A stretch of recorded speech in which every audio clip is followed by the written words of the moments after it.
This is the building of the Catalan Parliament, historic building, sealed off, literally sealed off by the troops and partisans of Generalissimo Franco, and remained closed throughout the long years, the 4 decades of dictatorship.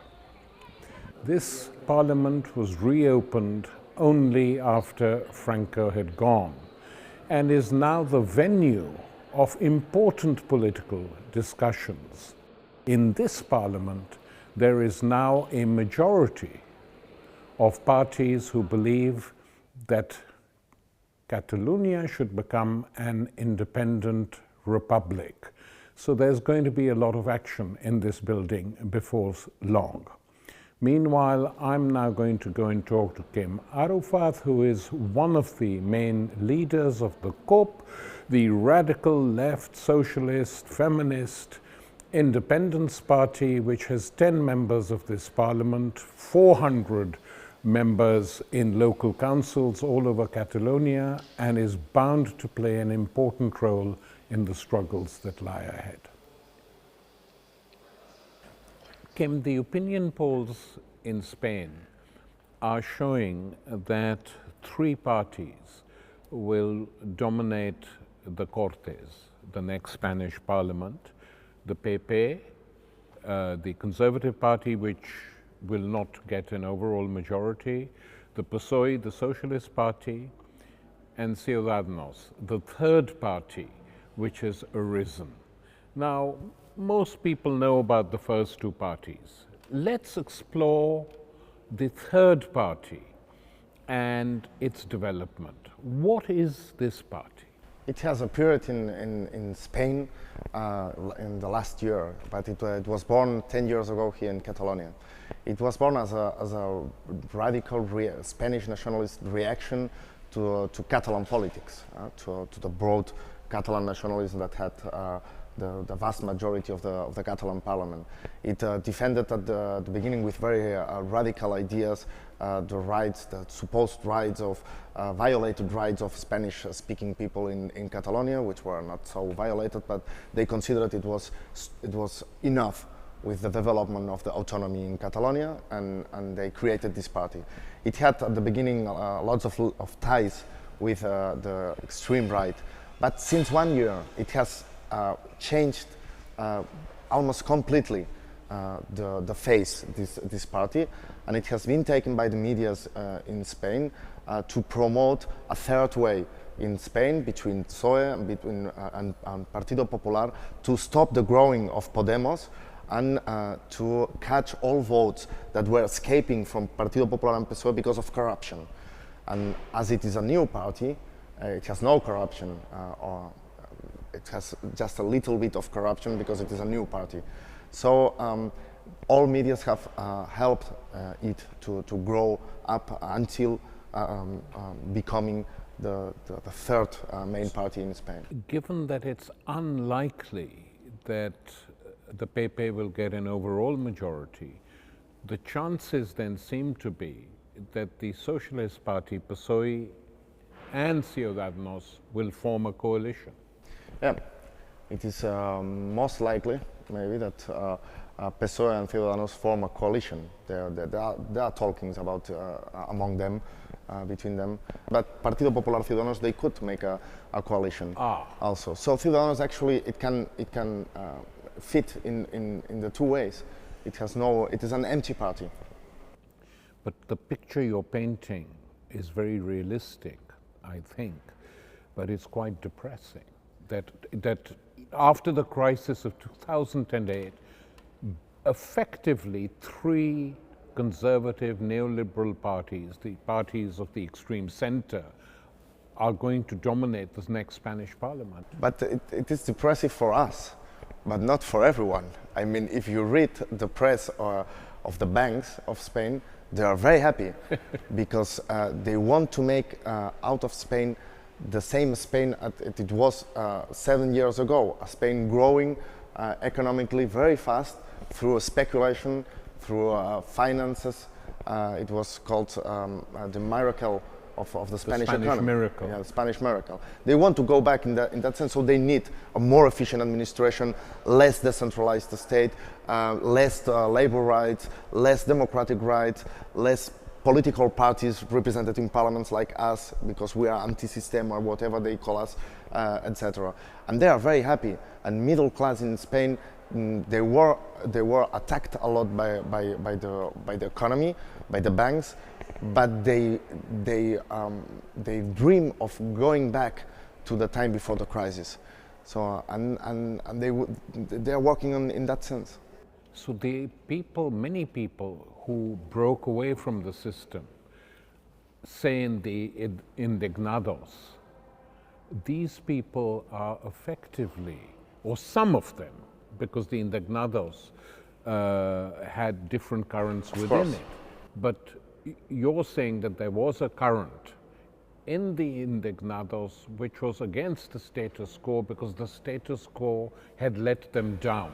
But if that same system could be recreated as existed before the crisis, some of them would go back. Yeah. Yeah, of course, because there's a problem that it is not only in Spain, it's in whole Europe, which is the alternative. Yeah. So they are angry. Their rights were violated, so they were evicted from their houses, but which is the alternative? Syriza, and the case of Greece, has created a great problem to the alternatives in Spain, because they had a majority. They won the referendum, so you cannot dream of more popular support than they had in Greece, and they lost. They lost at the end. So they just signed what they were saying they were fighting against. So effectively, the capitulation of Syriza and the decision by Tsipras to accept the Troika demands to become part, if you like, of this traditional mainstream party politics has had a huge effect in Spain as well. In whole Southern Europe, and I would say in whole Europe. So it is very difficult for the worker class in Europe to create an idea of a different Europe, of a different economy. It has been and it is very difficult. And Syriza represented one of these occasions of opening a new way in Europe, and we lost it. We lost as worker class in whole Southern Europe and in whole Europe. And it will affect a lot the results, for example, of Podemos. I will tell you a story. 1 year ago, I was speaking with a representative of the Conservative Party here in this parliament, and I was saying to him that Podemos was growing a lot. So it would be a danger for the status quo in Spain. So a hope for the working class of this country, of Spain. And he answered me, what, Podemos?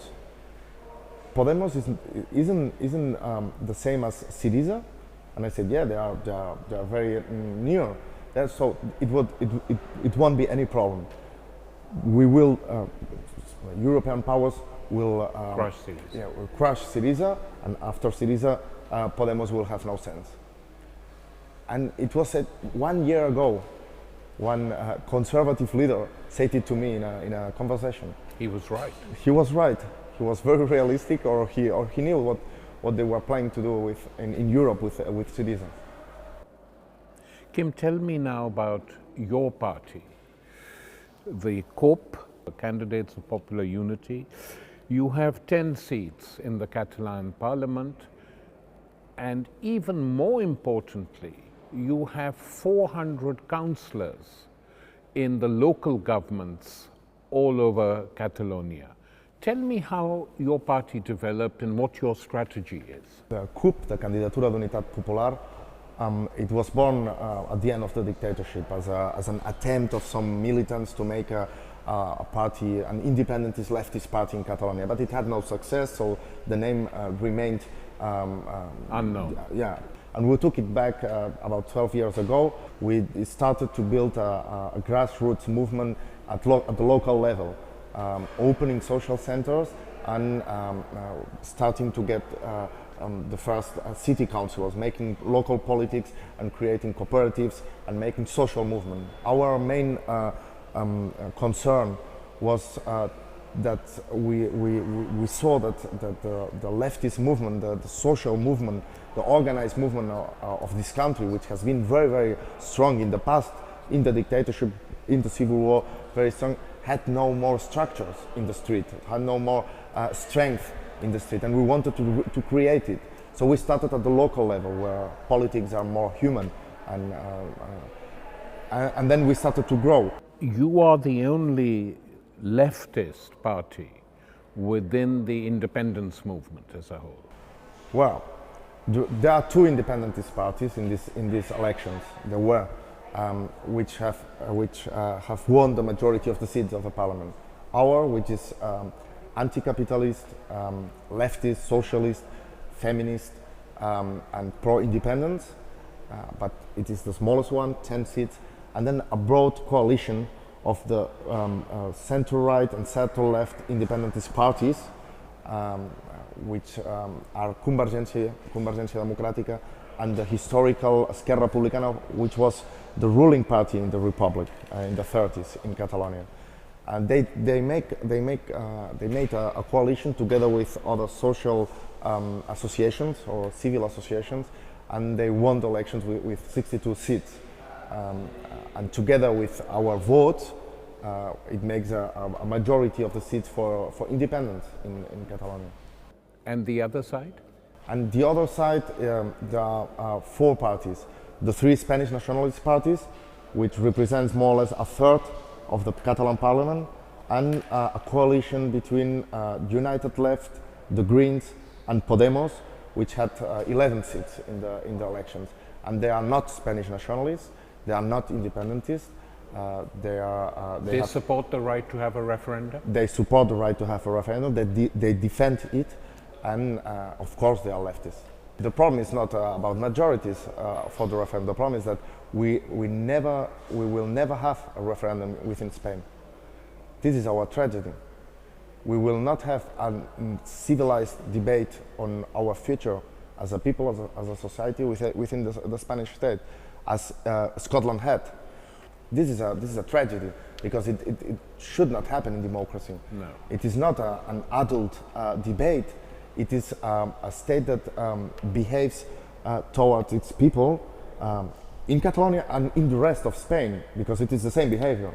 As we were not adults, as we were just members of a kingdom, so just not citizens, just clients or something that cannot decide on their own. Kim, in today's newspapers, I read a statement by Joaquín Alsina, important leader of the Spanish Socialist Party in the Madrid region, in which he said that the Catalan independistas were the same as the Basque terrorists, and he suggested that violence was on the agenda in Catalonia as well. They became crazy. As far as you don't accept there is a political debate, that somebody can win, other can lose, or it can create new ideas or whatever, as far as you don't recognize it, you have to tell your people a big amount of lies, and you have to make the problem a bigger problem, like starting speaking about violence, terrorism, things that are not existing in Catalonia. Nobody's thinking about it. Everyone is against any kind of violence. In the 70s, at the height of the struggle against francoism and the movements, Joaquín Alsina and his partner, came to London. They were in the underground. They stayed in my apartment, my tiny apartment in North London. In other words, we gave them refuge because they were fighting against Franco. And today, they are speaking like Franco, because the language that is being used is Franquista language. Centralized state. Criminalizing any opposition. Criminalizing any serious opposition in the provinces which are a minority, so to speak. Yeah. And tell me something. Even in the Basque country now, this is a slander, because there's no armed struggle. They have either given up or got rid of their weapons. The Basque leftists are appealing month after month to the European Union to intervene and force the Spanish state to accept them as a legitimate organization, which the Spanish government refuses to accept. So it's not just lying about Catalonia, it's also lying about the Basque country. And about many other social groups in Spain. It is not a question only between Catalonia and Spain. It is a question of a very centralized state or with a very centralizing mind that just plays with its citizens, not as citizens, but as people who have to obey. The question about Leguina and that period against Franco is a very interesting question that somebody has to open one day.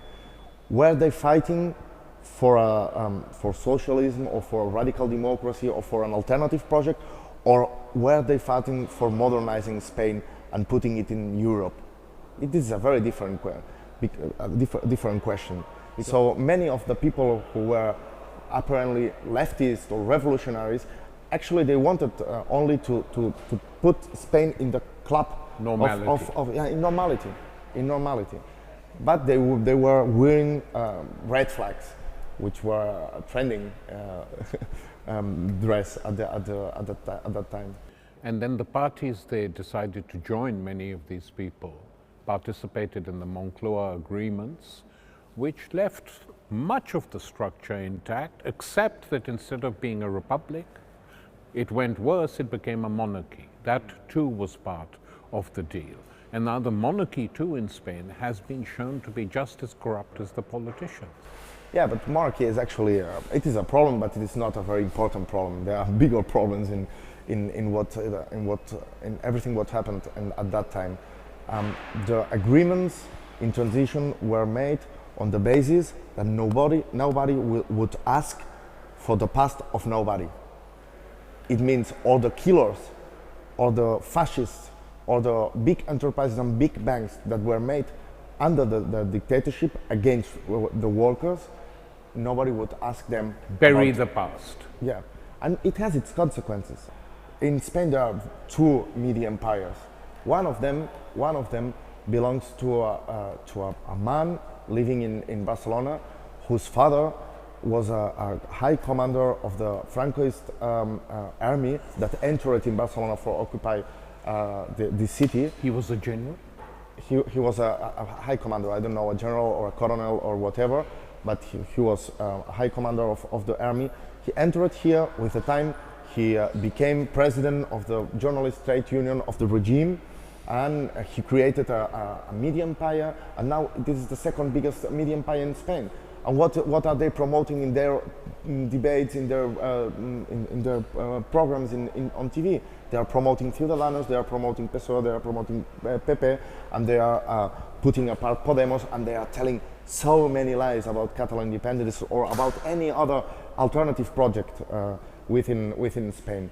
This has consequences, because that media empire was not made through fair procedures. It was made by Francoists, and it is ruled by Francoists. What was the name of this guy? José Manuel Lara. It is the owner of the Grupo Planeta, which is at the same time the owner of this empire. And this is the story of many business people here in Spain, and the story of all banks in Spain. They were born under dictatorship. They are ruling this crisis. It's not the parties which are ruling this crisis. The banks are ruling this crisis, this economical crisis, and the exit of this crisis. And they are writing now the reform of the constitution. And which is the other empire? The other empire is participated in among other capitalists by Berlusconi. So one of the big media kings is the son of one of Franco's chief army officers who set it up, and the other empire is owned by Silvio Berlusconi. Yeah, but it happens in. I don't know if it is only happening in Spain, but I think it is a very common thing. Yes. When we proposed here in the parliament in last period to make a media law like in Ecuador, that to distribute all the digital channels in 3 ways: 1/3 public channels, 1/3 social channels for civil associations, and 1/3 private channels. They were angry. They were attacking us. You are against democracy. You are Chavezist. You are North Korea. You want to impose a dictatorship, because they know their empire has some structural pillars, and one of them is to control all media of this society. 2 other questions really, Kim, which we should discuss. One is that within the nationalist movement and the independentista movement in Catalunya, and represented in this parliament, you have conservative forces. So that if Catalonia, let's just imagine, if somehow Catalonia became independent, you would have a different set of businessmen running the country to start off with, Maybe. with very similar ideas as to those that exist now, and led by a party whose corruption was recently exposed in a most dramatic way with the Pujol affair. So how would that change anything? I ask this because it's a question many people in Europe ask. Of course, yeah. What will you put in the space? Of course, we are working to have a leftist majority in this country. But we consider that creating a new republic in Southern Europe now, it is an opportunity. An opportunity, it means you can play it and you can lose it. An opportunity to create a different state. A constituency process which can be won by social majorities that apply for little big reforms of what a state in Europe is now. So for example, a state without army. Nobody in Catalonia believes in the army. So you would have a police force but no army? For example. Or for example, in Catalonia, people love voting, love deciding. They love it because they have built their identity against dictatorship and against the decision of not letting us vote. So you can have a more democratic state. It is an opportunity. You can play, but between defending the unity of Spain and trying to create a new country and opening this opportunity, we stay here. We stay here. We need, in Southern Europe, we need like water. We say it in Spanish like this, and in Catalan, but we need like water that somebody, be it Syriza, Podemos, if they can, now they are very far away of making a democratic revolution in Spain, or we, the Catalans, or whatever, make a great change. Start creating a new reality. I hope if somebody starts, maybe things start to change, in other countries. The problem is that there is an idea that it is not anymore existing in Europe, and we have to give it a life back. It is, people can change things. But people can change things, and people in Greece tried to change them, and people are trying in other parts, smaller countries too. But we now have a monstrous bureaucracy committed to capitalism in its worst forms, and that is the European Union. Not the idea of Europe, not the idea of unity, but the European Union, which has crushed Greece, and this is the tragedy of Syriza's capitulation. So what is your line on the European Union? I completely agree with you.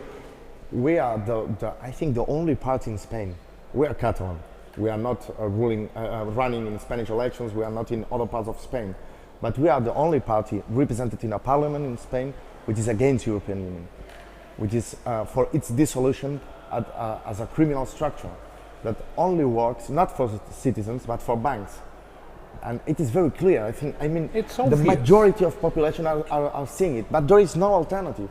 When you don't have, you cannot build an alternative to the project. That project, although it is a very bad one, it wins, and this is what it happens. So for us, Syriza was a great hope, and its capitulation is Disaster. is a disaster for us.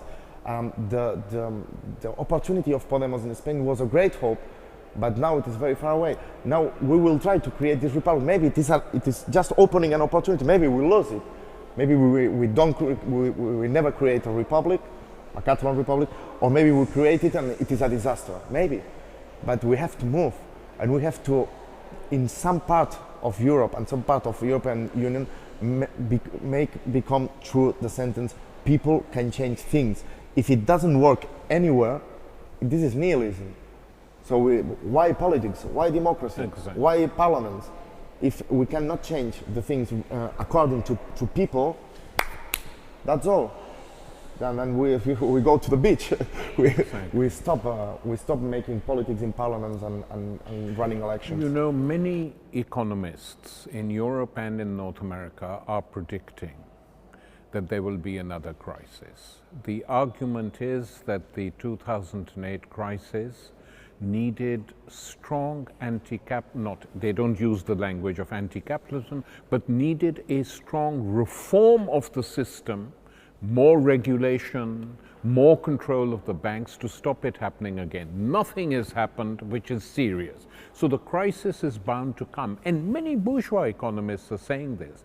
But if there is another crisis on the same scale, then the EU and everyone who supports it really is finished. They will not be able to defend this line anymore. I hope you're right, but they are thieves, so they can just take again more money from the public, from the state, to save banks as they did. We have denounced it many times here in Catalan Parliament. All the laws, all the legislation, all the measures that were in place before the crisis regarding speculation, regarding land market, regarding banks, finance, they are at the same point. They haven't changed anything. So they are just waiting to recover economy, to restart the same model as we had. So they did not learn anything because we paid them. We gave them the money, so they cannot. How can they learn if they don't pay their faults? If we pay for them, they will never learn, because it makes me laugh a lot when they say capitalism is working, neoliberalism is working. Yeah, because we are helping them all the time, because we are giving thousands and thousands of millions of euros every year for nothing, just for free, to make them run this economy and make great profit. So if they don't pay for it, they will never learn. They will never learn. But look, Europe is not only on this economical crisis and this non-solution project of the crisis. It is surrounded by war. It has created a border of bombs, of migrants, of massacres, of the Mediterranean Sea. Is now the biggest cemetery of the world. It is a great border. It is all what Europe has produced outside their borders: war, hunger, migrants, refugees, everything, and it is growing. And it has to do with what Europe is doing. It is just only taking care of their profit, only because there is no democratic project. There is no cultural democratic project for Europe now on the way. And we have to create it, and somebody has to start.